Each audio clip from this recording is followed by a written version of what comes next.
Is it more difficult for Black men to break into fashion? You dream big, but you don't think the actually happening. So I never show who I was, who the designer was, because I didn't think I would be accepted into the fashion industry as a man of color. What's the boldest fashion designs or fashion choices of you've gone with? Maybe people are like, well, what are you doing?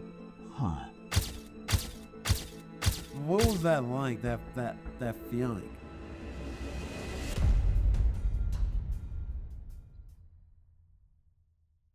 First, what is Stephen Goudeau, and how did you branch off into fashion? Break into fashion, rather.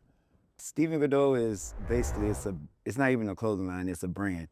My slogan is a lifestyle ready to wear, and I used it in a very metaphorically speaking. When I say lifestyle, I say style with a capital STYLE because I want the brand to cover all walks of life. I want you to wake up as Stephen Goudeau. I want you to go to work as Stephen Goudeau. I want you to go to have happy hour as Stephen Goudeau.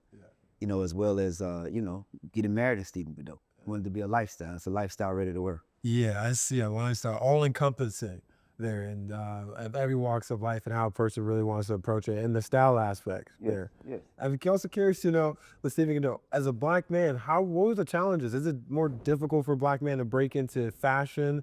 What was your experience like? So the journey of my brand. So I had a brand called Studio 6 Cents before Stephen Goudeau. That's how I got into the nature. Coming from Shreveport, Louisiana, you see these things, happening. You dream big, but you don't think they can actually happen to you. So I actually started a brand called Studio 6 Cents. And I never show who I was, who the designer was, because I didn't think I would be accepted into the fashion industry as a man of color. That's just something that I always mentally. Why was that? Because you look in the fashion house where you see mostly European, you see Italian, but you don't see people our color, in the fashion industry. And I just felt, back in that day, when I started hiding behind the scenes, I thought that was the safest way to be. But actually, it came to terms where I'm actually inspiring a lot of other artists who want to be in my position and so forth. So I think it's very important that I did change the name to Stephen Goudeau to put myself out there to show people like me and kids who want to grow up and, inspire to be in fashion. It is a way. Yeah, no, that's big. That big. Anything about my investment banking firm, Edenbrook. I really named it after my homeboy, my best friend, childhood best friend that unfortunately passed away. But similar to fashion, breaking into investment banking as a Black, there's not a lot of people that look like me in investment banking and merger and acquisition, selling businesses there. So I really resonate with your story and that there. So I'm curious. Um, was it hard breaking in? What was your first collection? And when did you know, hey, this is, and I can do this? So in 1999, I designed my first dress. I mean, it was I was still in high school. And, back then I just looked at it, oh, this is fun. This is a hobby. So I never looked at it as a business. But when I looked at it as a business, when I designed my first wedding gown for a client, they trusted me. And I made $450. I was like, this is a lot of money. This is back in 2006. And I was like, I sold a wedding gown for $450. How'd you get that client?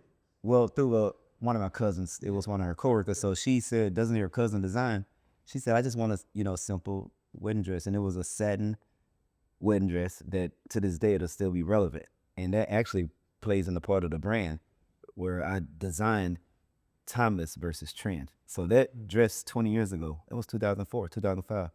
It'll still be relevant now. So I think that's important to remain, Yeah, so that was you first started. You said 1999 when you first did you first did your first wedding dress, and then 2000. That was homecoming dress. So 1999 was a homecoming dress. Homecoming dress. 2005 was a wedding dress. It was a wedding dress then. Yes. And then how hard was it forming the company, forming Stephen Goudeau? Well, we started with Studio 6 Cents. So that started in 2006. I didn't become Stephen Goudeau until 2015. Okay. And how that happened, I'll tell a brief story on that. With Studio 6 Cents, I got a lot of recognition. I actually got accepted into New York Fashion Week when I was underneath Studio 6 Cents. Yeah. So when I went to New York, that kind of took the brand, to the next level. And a lot of times people didn't know who the actual designer was because I was always behind the scenes. But they kept seeing my name pop up in articles and news stories and so forth. So my team said, I think we should think about changing the name to, to your name because people want to know who the designer is. And I was like, I really don't want my name out there in the spotlight. Sure. I just want the brand to be the brand. So I sat down for about 2 years, stopped doing shows, just started working with private clients. That I got to thinking, well, it is bigger than me. I have a team behind me. I say I'll consider changing it to my name. So I changed it to my name.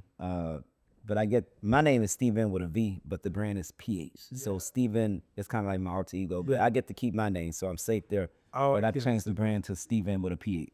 So Yeah. the known fact. Yeah. Okay. Yeah. Okay. I did see that. That was a luxury type thing, but it's like you're a little bit very similar to myself. You want to craft great things, but like you're not driven by your name or your being the face of it. You're just you love to just perform great work, put out great quality stuff, and let the product and the service drive the need and the want and the desires of people. Yeah. Okay, I like that.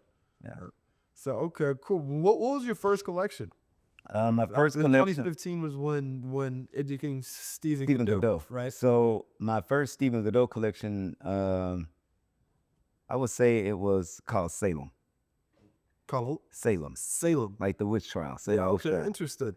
Another known fact. So I wanted to be a writer and director for horror films. So I was always this gothic, like I used to write, scripts. My mom still has all my scripts that I wrote as a child.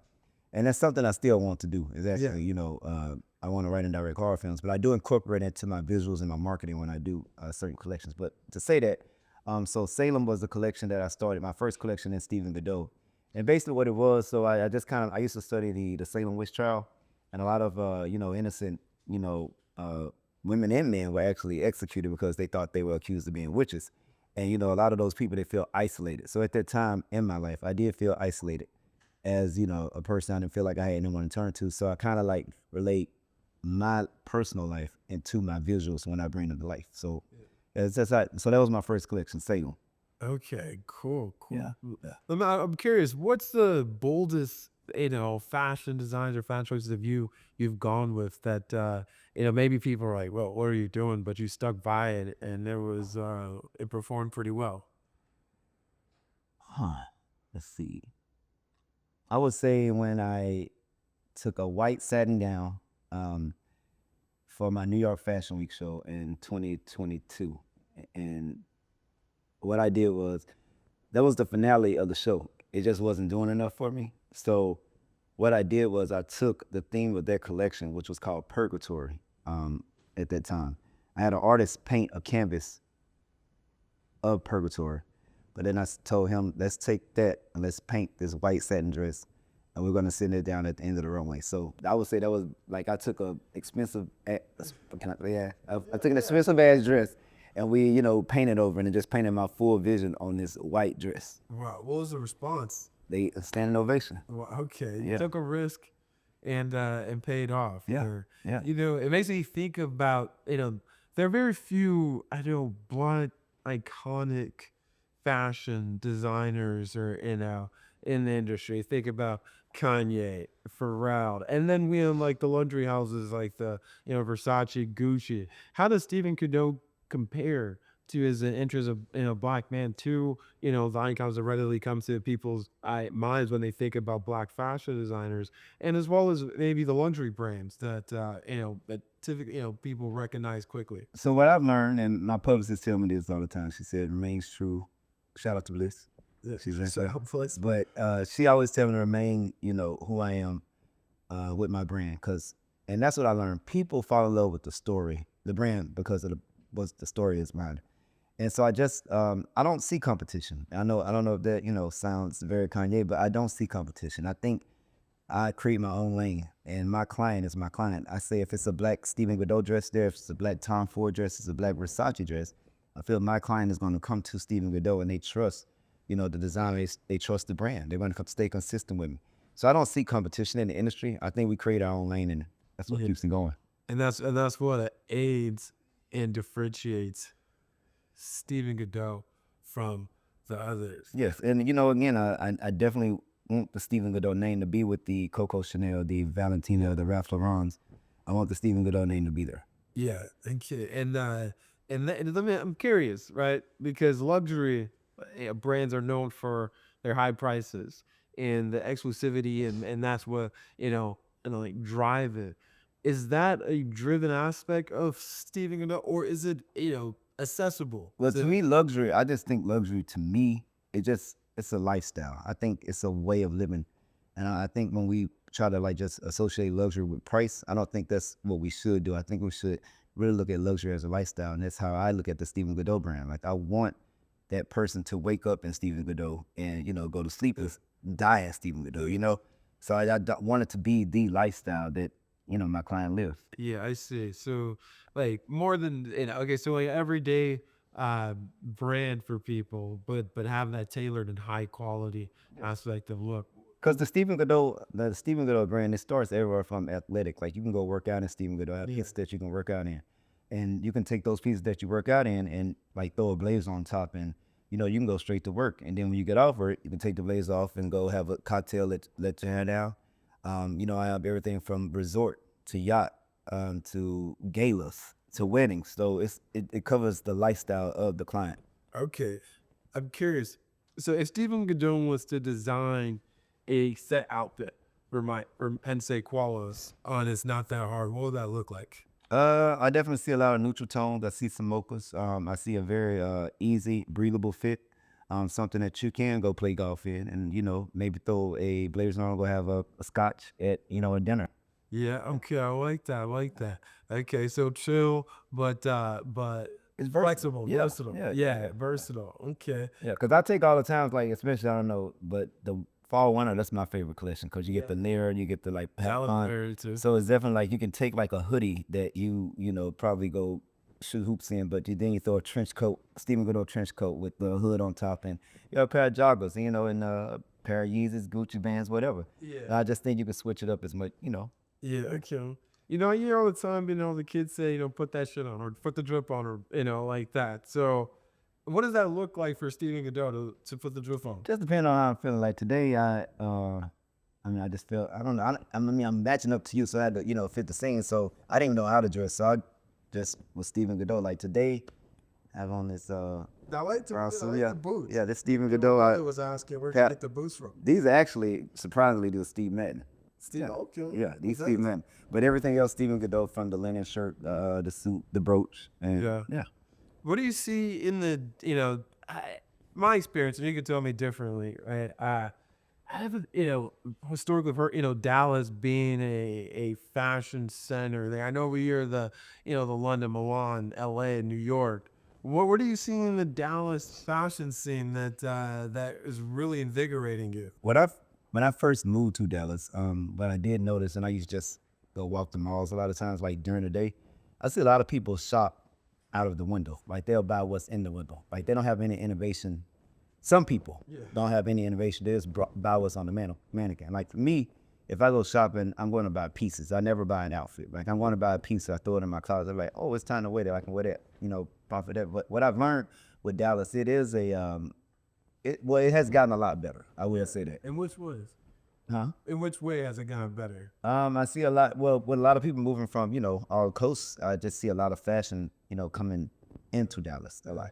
I think it's a lot more open minded on a lot of things, especially with all the luxury stores and new stores that are coming. I think that it's Dallas could be a fashion mecca. Yeah, and you'll be at the forefront. Yeah, yeah. Of I would love to bring that New York, that Paris to Dallas. What aspects of the New York and Paris that you see that you love to bring? Well, I will tell you. This will be the 4th year, and hopefully you're there. So February 21st, I have an annual event that I have called Maison de Godot, and it's a huge show. Basically, what I do, I get that Paris, New York feel. I have an exhibition of all my work from over the years that's lined up, almost like a museum, so you can admire, cocktails and network and so forth. And then I show a full collection, the Maison de Godot, so it's the house of the dough. So I show everything that the Stephen Goudeau brand brings. From it's a whole collection. It's not seasonal. It just shows what the brand offers. Yeah, okay. So yeah, I had that once a year. It's one of the most anticipated fashion events in Dallas. So Hey, excited. Hopefully, I get an invite. yeah, of course.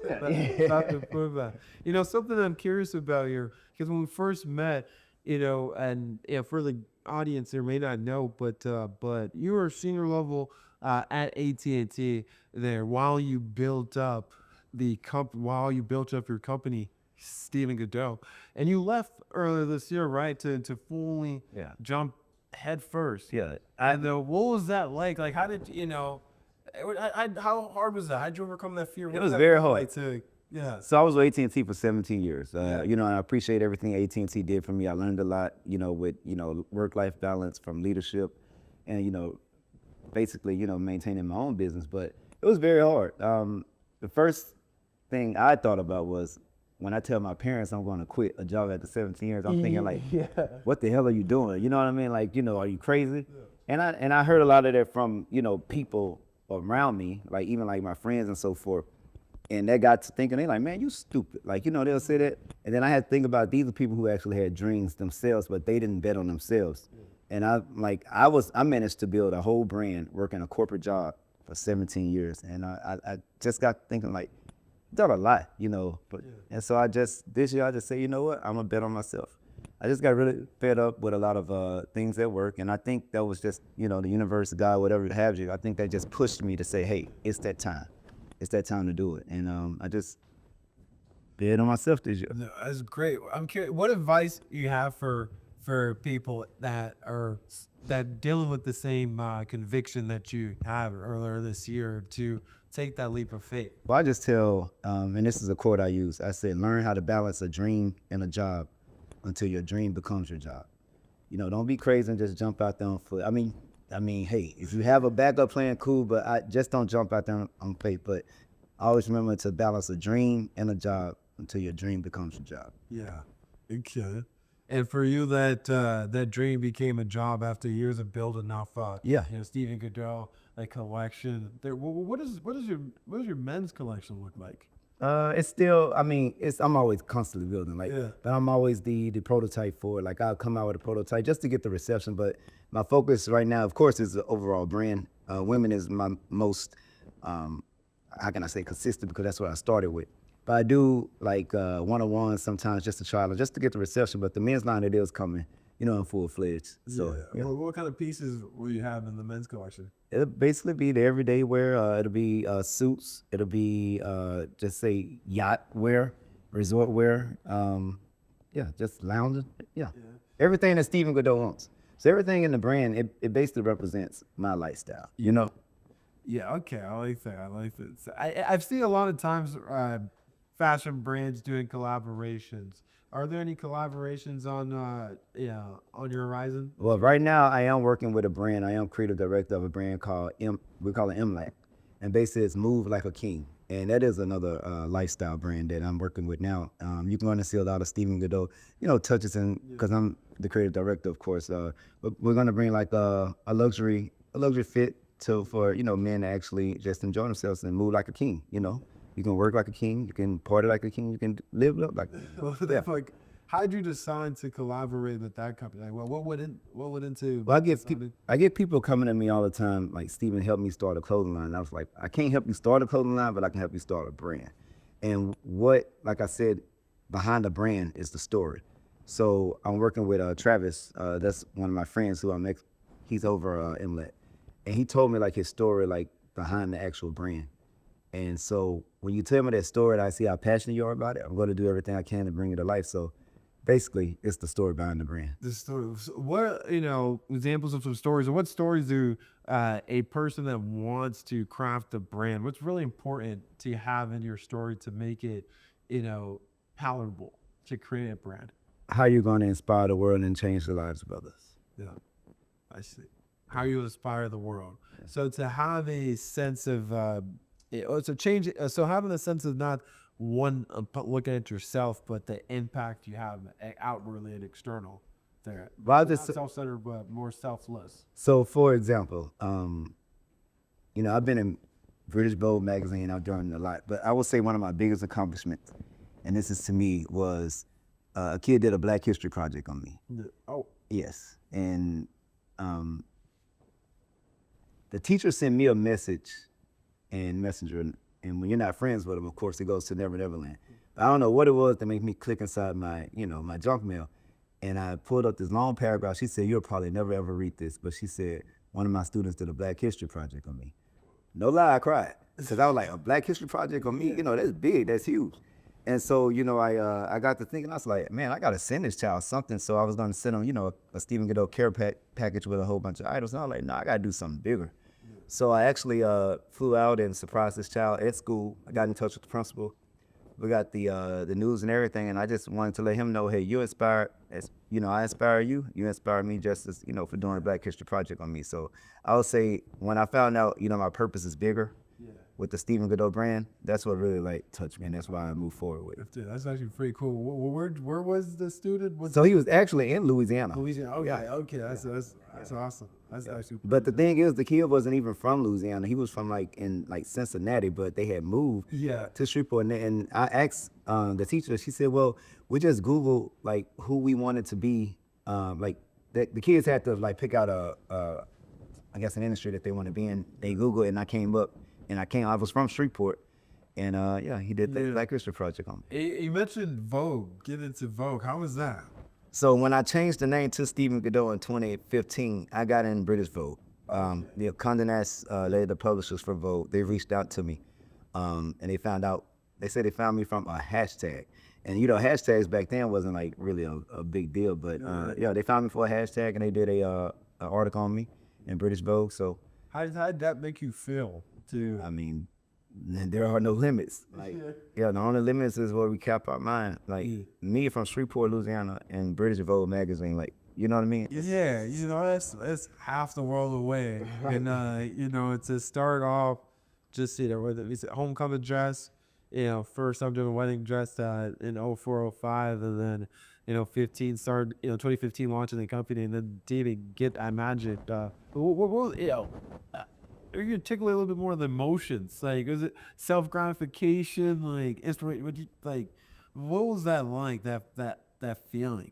But British Vogue? Yeah, getting that recognition, right? It's like getting an award or getting the accolade. I mean, it's just I think it's more of me coming from a small town, announcing that this guy from Cedar Grove, that's the neighborhood in Shreveport, made it to British Vogue magazine. How many people can you say no one, from my city has made Vogue, but I mean, it's a new flex, but in a good way, it's inspirational, flex, and that's how I look at it. No, that's awesome. That's awesome. So how's it been for you here down to build the company? You mentioned you have people come up to you that ask you to, hey, can you help me, start a brand? And I'm pretty sure, let me step back. Do you do all the sewing of all the clothes yourself, or you have a team of people? I do. What does that look like? Yeah, I definitely have a huge team. But I do have head tailors that I do work with. I do sew, and I pick the fabrics, and I'm still creative director, and I still work with my private clients and so forth. But yeah, I do have 2 head tailors that we do work with in order to, the brand needs to remain what it is. You know what I mean? And that's very important to me. I don't know, look at Tom Ford. People don't know that last year he sold Tom Ford, but he still has creative control of everything. So what he did was he took the apprentice who actually designed under him. He actually, they started with him at Gucci. He brought them from Gucci over to Tom Ford, and they studied under him underneath Tom Ford. But now he's, he retired, and now this guy, he's the creative director over Tom Ford, but Tom Ford still has his hands and see over everything that walks down that runway or comes out of that, that room. That is very big. I know in business to build a successful business requires the ability to craft a team that shares a similar vision, especially people that you can delegate tasks with. Because as an owner and as a creative, you can't, your mental energy and emotional energy is finite, right? We're not gods, right? Or we're not gods, so we can't be spread too thin. So that is very, very important to have the team around you and the people to be able to very important in that growth there. Because when I am gone, the Stephen Goudeau brand needs to remain Stephen Goudeau, when I do leave this earth. Yeah, no, I like that. So you have the apprentice, the tailors. What's the other makeup of the people that make up Stephen Goudeau? What does that look like? Publicist whose nerve I get some all the time. I have my business partner I have an operator manager. I have a full-fledged team around. Yeah. So I'm very thankful. I have a lot of day ones who've been with me since day one, and I really appreciate them. That's big. That's big. How can the audience find Stephen Goudeau? How can they, purchase an item or reach out to you or learn more about what you do? StephenGoudeau.com. So you can go to StephenGoudeau.com on all social media outlets underneath Stephen Goudeau.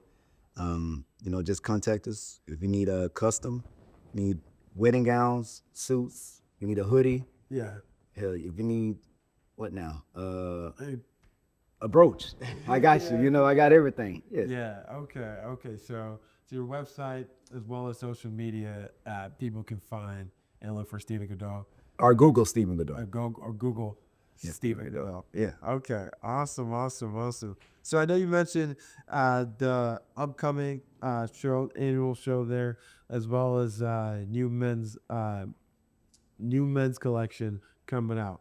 For close, like any other exciting projects that you would like to share that really, you're like, yo, I can't wait to see us. I'm gonna say this. I don't want to give out anything just yet, but you can go to the website and sign up for our newsletter and SMS at StephenGoudeau.com. As soon as you sign on, you took around. You'll get You'll get all the news and updates. Yes. Awesome. Well, Stephen, it was a pleasure. Having you here. Pleasure, speak with you. And I look forward to the men's collection. I look forward to, to the show coming up here in February. All right. Well, I got a gift for you. Okay. Yeah. Yo, can you get in there? Awesome. Check this out. Yeah. All right. Now, okay. Okay. Little Stephen Goudeau brochure. Okay, that's awesome. I like the box. I like it. Yeah. I like this. Luxury. Yeah. Lifestyle. Okay. I like that. Thank you very much. Follow me here, I say. Okay. Yeah. Let me show this is a great package. Oh my gosh. I know that's very big in fashion. So this is actually a really great package. We're going to show you guys, or you guys can feel the softness of this box. So I asked me to see. Maybe, where to reach out to them. I'm pretty sure, when someone purchases, so you definitely got to buy it from them. You got to see why this feels. Yes, sir. Yeah. You've been branded. Thank you.